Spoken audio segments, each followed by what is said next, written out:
sekarang kita akan membaca daripada peristiwa besar yang terjadi di bulan Ramadan.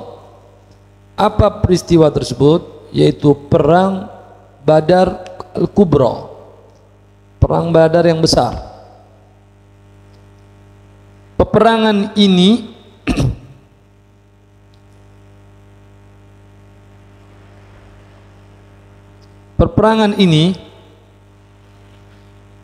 adalah terjadi karena ketidaksengajaan. Jadi seakan-akan ini perang, Nabi berangkatnya bukan untuk perang, tapi jadinya perang. Jadi waktu itu Nabi Muhammad SAW mendengar daripada suku Quraisy, kafir Quraisy, daripada Abi Sufyan dan rombongannya dengan kafilah yang besar. Jadi kalau kafilah itu, kalau disebut kafilah, maka itu melebih daripada tiga onta lebih. Maka yang dibawa waktu itu ratusan onta yang dibawa oleh Abi Sufyan ke Syam. Untuk apa? Untuk perniagaan. Dan barang tadi yang dibawa Abi Sufyan itu sebagian besar juga milik orang-orang muslim yang sudah dirampas, daripada Abdurrahman bin Auf, Utsman bin Affan, Umar bin Khattab, Sayyidina Abu Bakar Siddiq. Kan waktu mereka hijrah mereka nggak bawa barang semuanya, maka barangnya diambil sama orang-orang kafir Quraisy. Maka ada yang dulu yang kaya dilucuti, tinggal dia cuma pakai dua burda, dua helai baju saja, seluruh hartanya diambil oleh mereka. Sehingga orang-orang Quraisy ini waktu kafilah berangkat untuk perniagaan,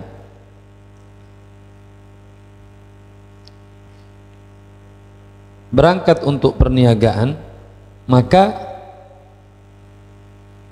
terdengar bahwasannya mereka akan pulang dan akan melewati daerah Madinah, ya di luar Madinah lah, tidak sampai dekat Madinah. Ya mereka juga melek juga, kalau lewat Madinah ya dia kena tangkep. Jadi waktu sudah berangkat, waktunya pulang, Abi Sufyan sudah siap-siap. Mendengar kalau Abi Sufyan bahwasannya kafilahnya akan dihadang oleh kaum muslimin, maka dia sudah siap-siap jaga-jaga, karena harta yang dibawa banyak, miliaran yang dibawa sama Abi Sufyan.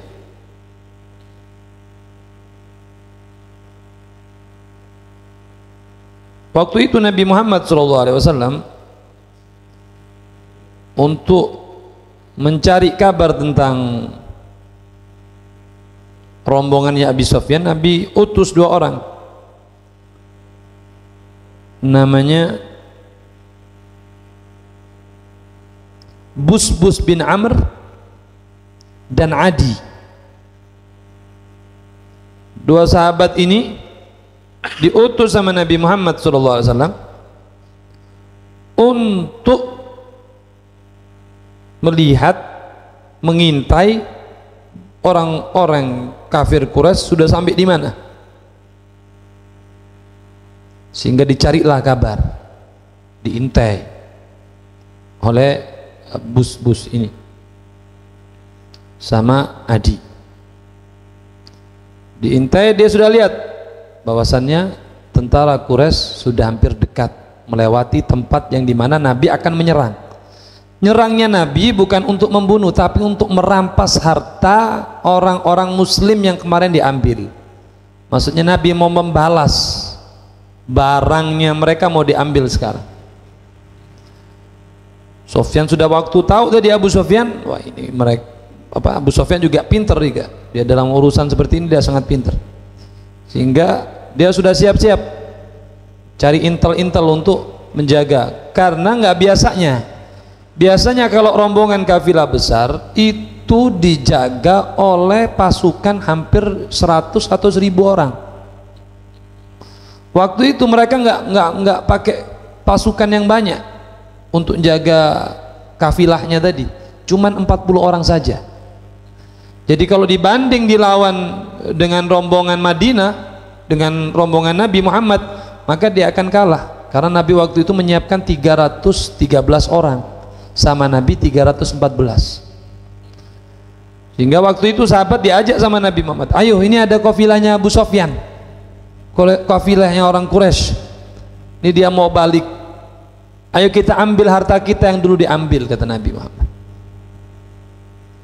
Sehingga sahabat-sahabat yang dulu merasa hartanya diambil dan sahabat-sahabat mendengar perintah Nabi tersebut, sehingga kebanyakan yang berangkat dari kaum muhajirin, dari kaum muhajirin.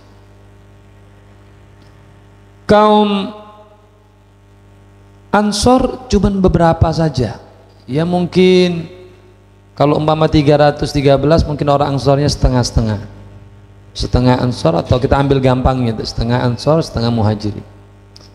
Kenapa yang lain nggak ikut? Bukan mereka nggak mau ikut, karena mereka tahu Nabi niat berangkatnya bukan niat perang. Sehingga yang dibawa itu kendaraan yang dibawa sama Nabi 313 orang, Nabi cuman bawa 70 kendaraan, 68 onta, 2 kuda, dan tidak pakai baju besi. Mereka tidak ada yang pakai baju besi, kan orang kalau perang pasti pakai baju besi, baju perang. Itu nggak ada yang pakai baju perang, paling bawa busur panah paling berapa, panah juga berapa, pedang juga berapa, nggak semuanya bawa, karena mereka cuma mau menghadang dan musuh cuma 40. Mereka punya kekuatan pasukannya, walaupun kendaraannya itu sangat banyak yang mau diambil tadi, yang harta tadi. Sehingga Nabi sudah mengutus dari bus-bus sama Adi bin Amr, aku diutus. Mereka melihat berhenti satu tempat, dilihat oh rupanya sudah dekat. Balik mereka menghabari Nabi Muhammad SAW, ya Nabi Muhammad, mereka sudah dekat dan mereka akan dihadang di satu tempat yang sudah ditentukan sama Nabi Muhammad. Abu Sofyan jeli juga, dia tidak bodoh-bodoh amat. Abu Sofyan waktu lihat ada 2 orang yang ngikutin dia, yang ngintai, kemudian balik, sampailah di tempat, tanyalah si Abu Sofyan sama orang-orang di situ, ada 2 orang wanita, kenal kalian 2 orang tadi? Enggak, kita enggak kenal. Dia datang ke sini, berhenti, ngelihat, habis itu balik, enggak ngomong sama kita sama sekali. Abu Sofyan pandai, dilihat tempat berhentinya, tempat ontaknya berhenti, parkirnya di mana, dicari sama Abu Sofyan. Ini kita harus belajar sama dia nih, belajar cara mengintai. Jadi waktu lihat Abu Sofyan, dilihat rupanya ada kotoran onta tadi, langsung dikorek-korek sama Abu Sofyan. Dikorek-korek, rupanya ontanya itu ada kotorannya, ada kormanya, biji korma. Maka Abu Sofyan tahu tidak ada onta di jazirah Arab yang makan korma kecuali onta Madinah. Maka dia tahu ini pasti mata-matanya Muhammad, sehingga dia sudah siap-siap. Si siapa namanya? Si Abu Sofyan. Sehinggalah dia mengutus seorang untuk cepat-cepat mendatangi Mekah, untuk ngabarin kalau mereka bakal diserang. Utusannya siapa namanya? Damdam bin Amr. Damdam bin Amr. Walhasil kita pindah ke cerita di Mekah. Jadi ini cerita ada 2 tempat. Sebelum Damdam sampai ke tempat Mekah, Mekah lagi rame. Lagi rame, ada satu wanita bibi Nabi Muhammad SAW, namanya Atikah. Atikah waktu malam tersebut, jadi Atikah itu bibi Nabi, punya saudara Abbas, Di antara bibit Nabi itu ada Atika, ada Arwah. Atika setelah itu kalau tidak salah masuk Islam. Atika mimpi di malam hari sebelum kejadian perang Badar. Dia mimpi ada seorang datang ke kota Mekah, di luar kota mereka dengan teriak. Dalam mimpinya itu dia teriak, wahai para pengkhianat, wahai para penjahat, siap-siap kalian menghadapi kematian kalian. Itu teriaknya terus berulang-ulang sampai dia muter di kota Madinah. Wahai para penjahat, wahai para pengkhianat, siap-siap kalian menghadapi kematian kalian. 3 hari lagi gitu. Disebutkan harinya. Maka peristiwa perang Badar itu benar-benar Allah Subhanahu wa taala yang menginginkan. Pastinya setiap gerakan kita Allah yang menginginkan. Maksudnya ini bukan disengaja, ayo kita perang, ya enggak. Emang Allah yang menginginkan peperangan ini. Ya semua karena takdir Allah. Sehingga Atika tadi waktu dengar, sampai Atika melihat itu orang laki-laki di atas gunung Kubes, itu ambil kerikil-kerikil dirempal ke kota Madinah sampai masuk ke seluruh rumah-rumah orang Madinah, orang-orang Mekah, dan hancur semua rumah orang-orang Mekah dengan lemparan batu tadi. Sehingga Atika tadi bangun dari tidurnya langsung cerita sama saudaranya namanya Abbas, paman Nabi Muhammad SAW, sebelum ikut hijrah. Jadi paman Nabi yang masuk Islam 2, Abbas dengan Hamzah, dan 2 juga memusuhi Nabi Muhammad. Siapa? Abu Lahab sama yang 2 tidak masuk Islam, Abu Lahab sama Abu Muthalib. Keduanya tidak masuk Islam, dan 2-nya paman Nabi. Yang jahat Abu Lahab. Atika tadi cerita sama siapa? Sama Abbas. Cerita dia ke Abbas. Abbas, tadi malam aku mimpi. Aku mimpi nih ada orang keliling kota Mekah, dia teriak-teriak, wahai para penjahat, wahai para pengkhianat, tunggu kematian kalian 3 hari lagi. Dan itu dia keliling, dan dia melemparkan batu masuk ke rumah-rumah kami, rumah-rumah kita, dan hancur semua rumah-rumah. Abbas waktu dengar itu, karena Atika orang baik, tidak pernah bohong Atika. Sehingga Abbas bilang, oh, jangan ceritakan ke orang lain kalau gitu. Jangan ceritakan ke orang lain. Dan Atika bilang, jangan kau ceritakan ke orang lain. Wahai Abbas, karena Abbas juga nggak mau ceritakan ke orang lain, takut nanti dibilang bohong. Cuman karena ini peristiwa genting, firasat yang genting, sehingga dia cerita sama siapa? Cerita sama Walid. Ada Walid bin Ubbah.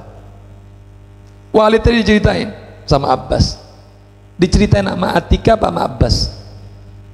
Atika mimpi begini, katanya kita nanti akan diserang, Mekah akan diserang, karena suku Quraisy juga musuhnya bukan Madinah saja, musuhnya juga ada di luar Madinah. Di luar Madinah ada juga musuhnya Quraisy. Sehingga mereka bingung, yang mau menyerang siapa ini? Nabi Muhammad atau suku lain. Sehingga Walid tadi cerita ke abahnya, tapi tidak bilang sama Abbas, ojo cerita yo. Itu hati-hati. Nah, itu bisa nular. Orang kalau sudah bilang jangan cerita-cerita ya, itu pasti cerita sudah. Itu sudah wajar sudah. Akan ada pepatah mengatakan, kalau engkau dikasih emas itu bisa berkurang. Tapi kalau engkau dikasih omongan itu bisa bertambah. Kayak cerita nih ya. Tapi kayak kontok liane gak cerita nih. Lainnya tidak saya ceritakan. Jangan cerita-cerita ya. Wah, itu pasti menyebar itu. Itu pasti menyebar. Si Utbah si Walid cerita sama bapaknya. Bapaknya cerita sama Abu Jahal. Yang tahu Abu Jahal mulutnya rempong. cerita sana cerita sini, sehingga kata Abu Jahal sampai bawa apa, Abul Hakam panggilannya kan, sama orang-orang Madinah dipanggilnya Abu Jahal. Abul Hakam ini mulutnya kan rempong, dia mulut perempuan, dia muter kota Mekah, dia menghina Atikah. Oh, ada nabi lagi, kata dia. Karena Atikah satu suku sama Nabi Muhammad, satu Bani Muthalib. Sehingga satu saat pagi hari ada Sayyidina Abbas lagi tawaf. Waktu lagi tawaf, Abu Jahal nyindir, ya Abbas, kalau setelah tawaf mampir sini ya. Nah, biasa ngomong lek katingennya kan gak ngerti dewi. Nanti habis tawaf inti mampir ya sini ya, duduk dulu ya. Setelah tawaf duduk dah. Sayyidina Abbas menghampiri Abul Hakam atau Abu Jahal. Waktu mampir ke Abu Jahal, apa kata Abu Jahal? Ya Abbas, cukuplah yang mengaku dari Bani Muthalib Nabi itu cuma satu. Kok sekarang ada lagi sih? Abbas sudah mulai marah, kesindir ya. Apa maksudnya? Kan cukup Muhammad yang ngaku, sekarang Atikah ngaku juga mimpi gitu. Ngomong kayak gitu deh. Walhasil Sayyidina Abbas disindir sampai menghina Sayyidina Abbas di halayak orang ramai. Sehingga kata Abu Jahal, kalau sampai 3 hari nggak terjadi apa-apa di kota Mekah, aku Abul Hakam akan menghinakan kalian Abdul Muthalib, bahwasanya kalian suku yang paling tukang tipu, pendusta. Itu Abbas panas dengar itu, sehingga waktu dia balik dikurumuni sama orang-orang Bani Muthalib, sehingga Bani Muthalib mengatakan, wahai Abbas, kenapa kau diam saja, nak kau serang si Abul Hakam atau Abu Jahal dengan menghina kita punya suku? Apa kata Abbas? Kita tunggu 3 hari lagi. 3 hari dia katanya kalau tidak terjadi itu mimpinya Atikah, maka dia akan menghinakan kita, nanti akan kita serang dia. Abbas juga pemberani, bukan penakut. Sehingga Abbas tidak mau, pas ditanya Atikah mimpi apa, tanya si Abu Jahal. Abu Jahal sudah tahu, emang mimpi apa si Atikah? Si Abbas tidak mau cerita, tidak tahu mimpi apa. Soalnya dia menjaga kehormatan adiknya, takutnya tidak terjadi kan, jadi adiknya disebut penipu. Nggak tahu mimpi apa. Oh, udah tersebar kok mimpinya di Mekah, maksudnya dia nggak tahu? Iya nggak tahu. Walhasil singkat cerita, 3 hari terjadi itu. Abbas setelah mimpi tersebut, selang berapa hari, 1 hari selang mimpi itu, 1 hari selang mimpi itu, datanglah Damdam. Tadi siapa Damdam tadi? Utusannya Abu Sufyan. Jadi Abu Sufyan waktu dengar dan melihat ini rombongan Nabi Muhammad akan menyerang, maka dia utus sama Damdam, dia bilang sama Damdam, ente bikin berita yang heboh di Mekah, seakan-akan kita akan diserang, seakan-akan kita akan dibunuh. Ente bikin berita yang sangat heboh. Jadi emang ada dari dulu tukang bikin berita heboh tuh ada.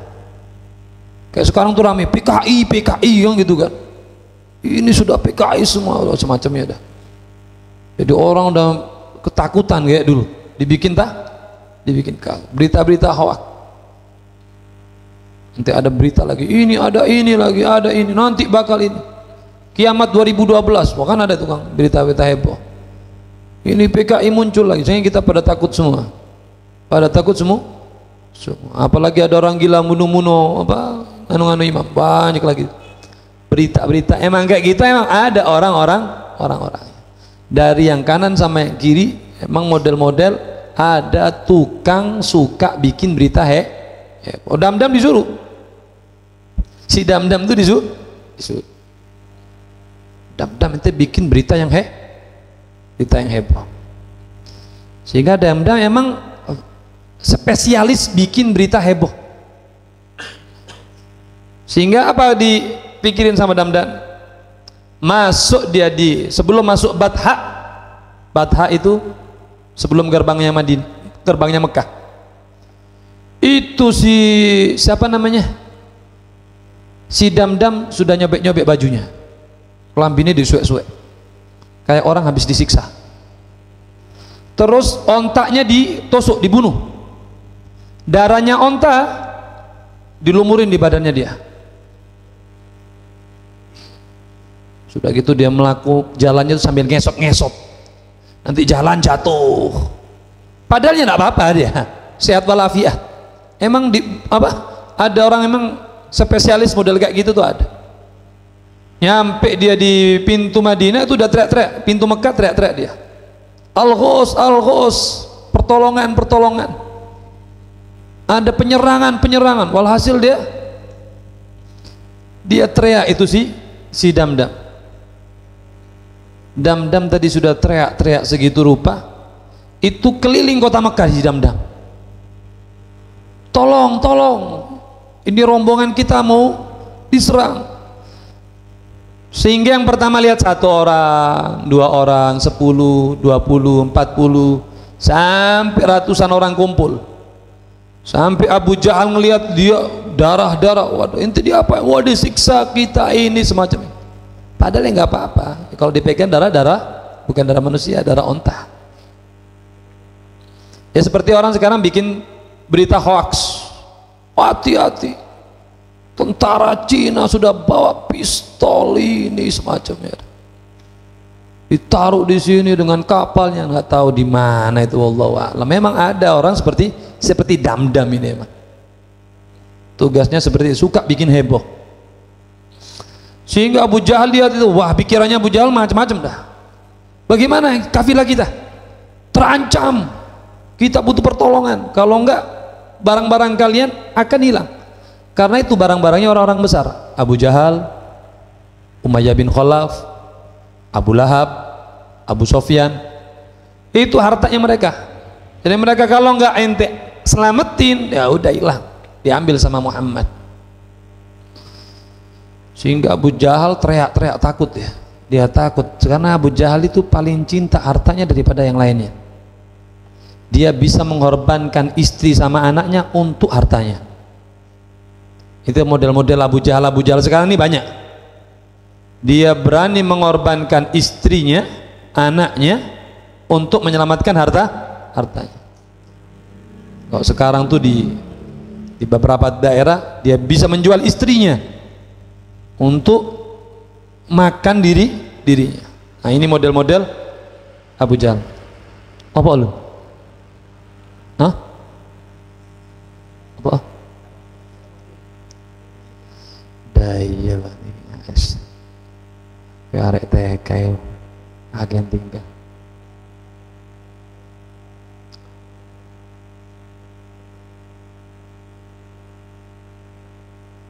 Tutup endis.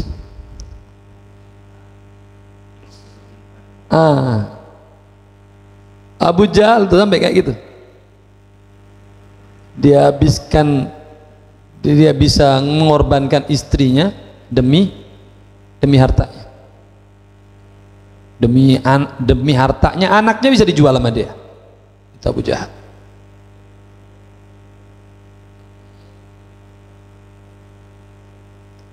Sehingga Abu Jahal udah teriak-teriak, ayo kita siapkan pasukan semuanya.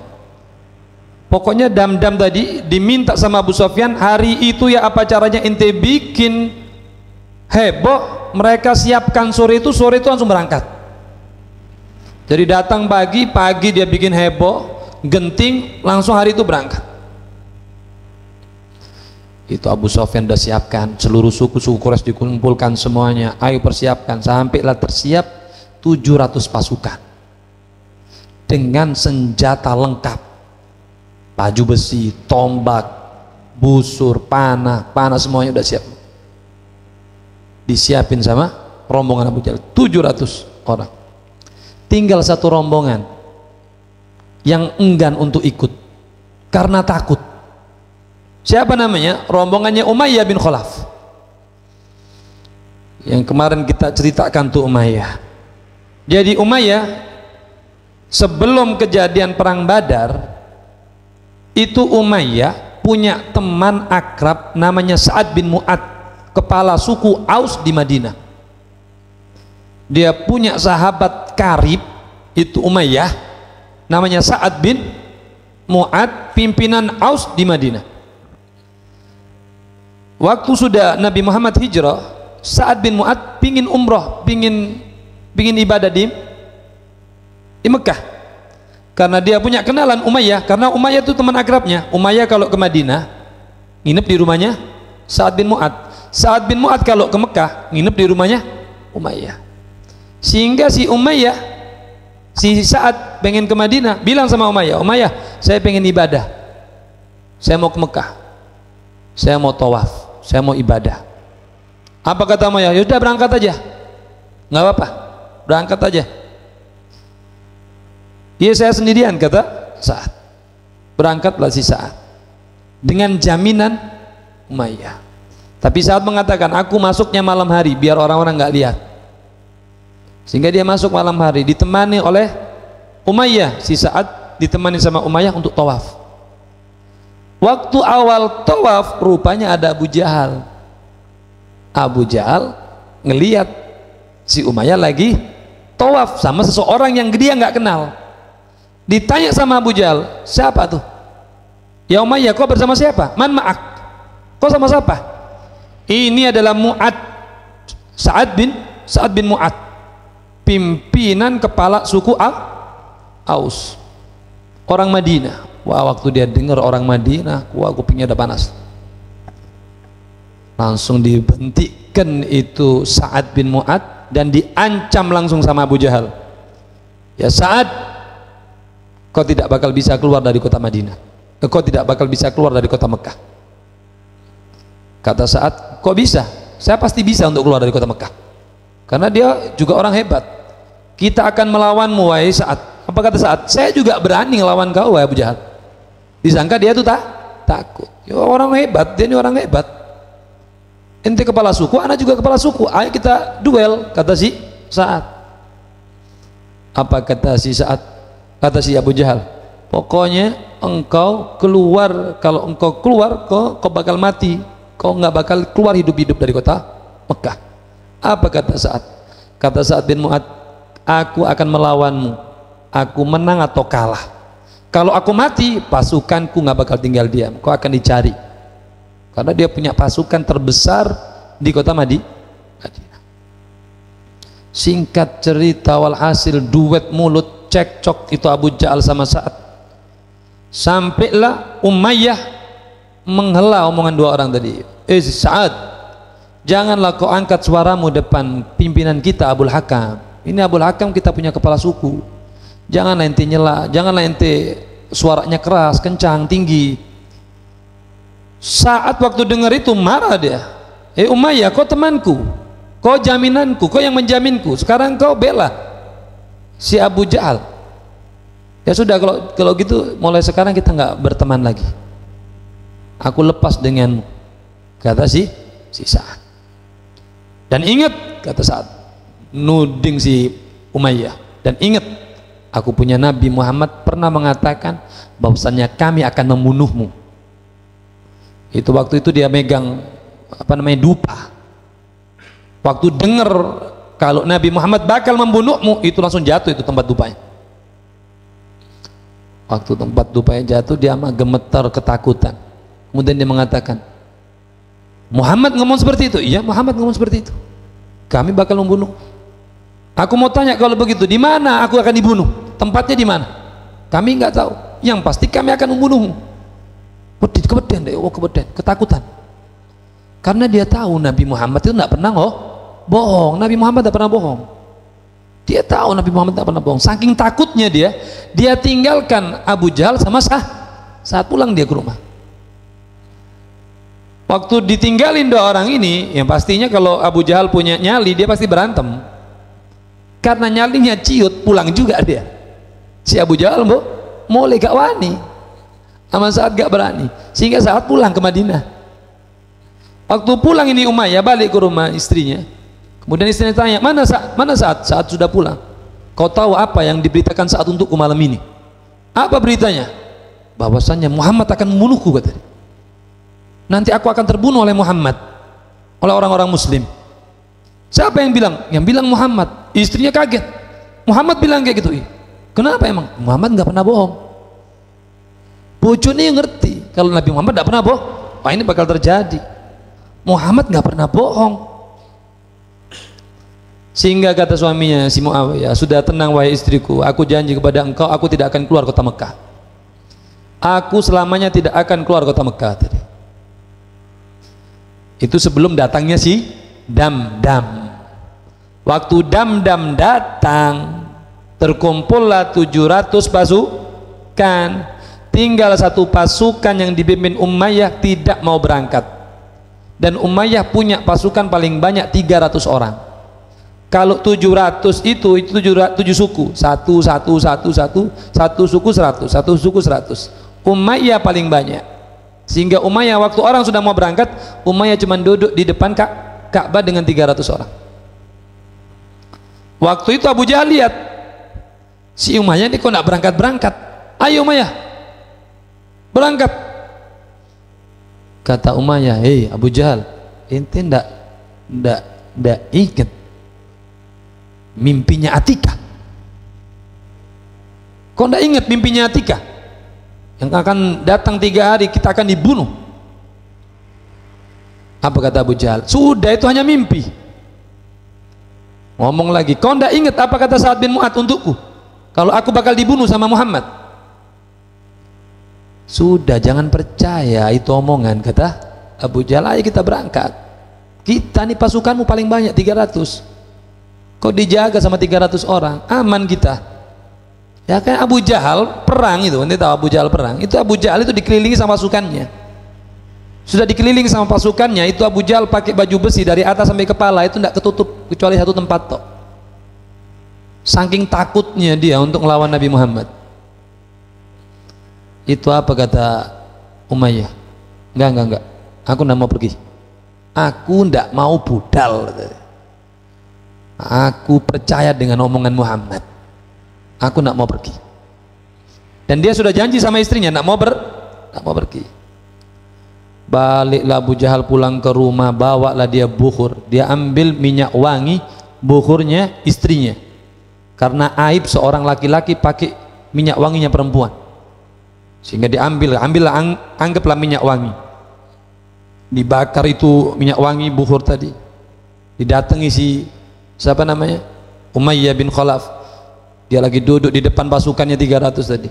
Ini Umayyah pakai ini bukhur, dicium sama Umayyah, ini bukhur perempuan, ditepis sama dia langsung. Kurang ajar kau Abu Jahal, itu ya Abul Hakam, kenapa kau kasih aku wangi-wangian wanita tadi? Apa kata Abu Jahal? Karena ente perempuan gak berani perang. Kalau ente laki-laki berangkat, kalau ente gak berani perang, ya udah pakai minyak wangi perempuan aja. Kalau sekarang kalau kata kita udah pakai kancut aja ente, nggak usah pakai celana atau pakai rok aja, nggak usah pakai celana. Ente kan perempuan, nggak berani berangkat. Panas merah muka Umayyah.